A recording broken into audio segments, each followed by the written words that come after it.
Reading from the book of Genesis. The man had relations with his wife, Eve, and she conceived and bore Cain, saying, I have produced a man with the help of the Lord.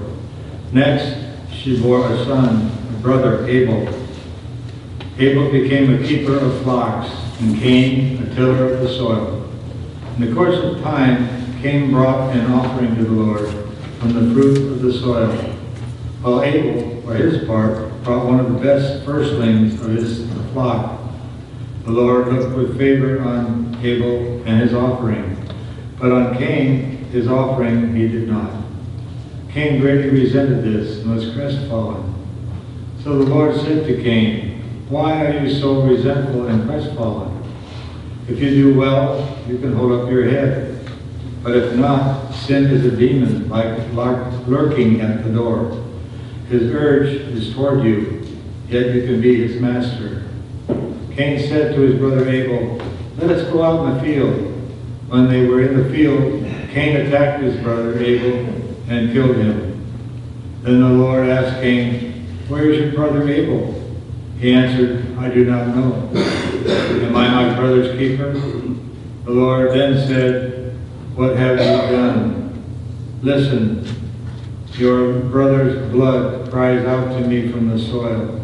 Therefore you shall be banned from the soil that's opened in mouth to receive your brother's blood from your hand.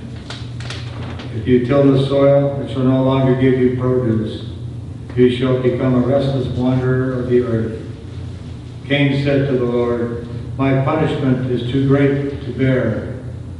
Since you have now banished me from the soil, I must avoid your presence and become a restless wanderer of the earth.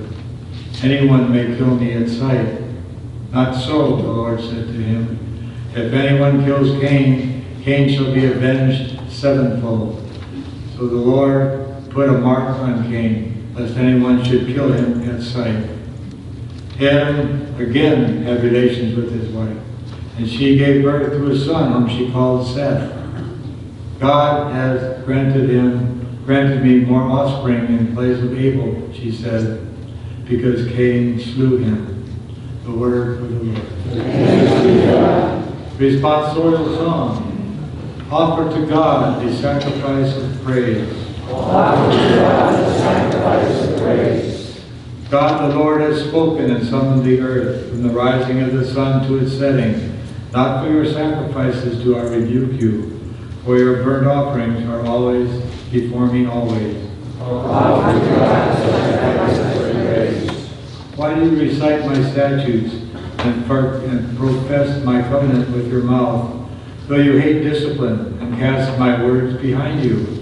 Offer to God a sacrifice of praise. You sit speaking against your brother, against your mother's son, you spread rumors. When do you do these things, shall I be deaf to it? Or do you think that I am like yourself? I will correct you by drawing them up before your eyes.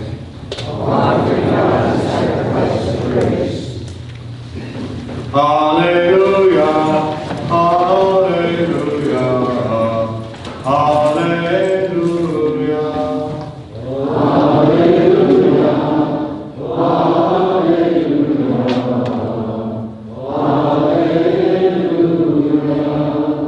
I am the way, the truth, and the life, says the Lord.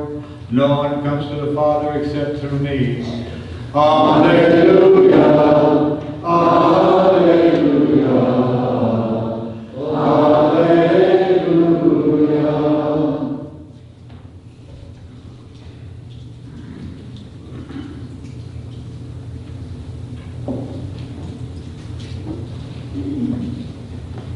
The Lord be with you.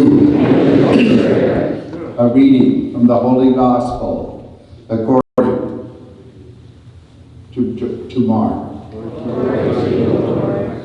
The Pharisees came forward and began to argue with Jesus, seeking from him a sign from heaven to test him. He saw the depth of his spirit and said, Why does this generation seek a sign? Amen, I say to you, no sign will be given this generation. Then he left them, got into the boat again, and went off to the other shore. The Gospel of the Lord. Praise to you, Lord Jesus Christ.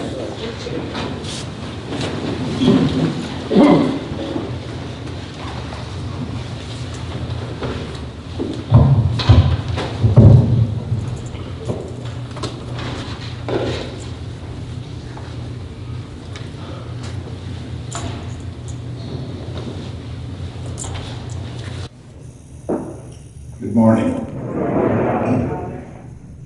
As we've been gathering for the last several days, we've been listening in Genesis to these stories of the early sins. And I think we have much to learn from them, especially the graciousness of God in the face of our sin. On Friday, we heard of Adam and Eve's first sin, eating of the forbidden fruit, and how although they hid from God in the face of their sin, God lovingly approached them. God lovingly approached them.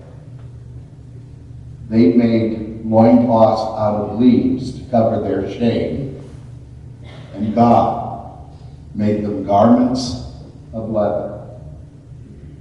Even in the face of their sin, God lovingly approached them, and God tenderly cared for them.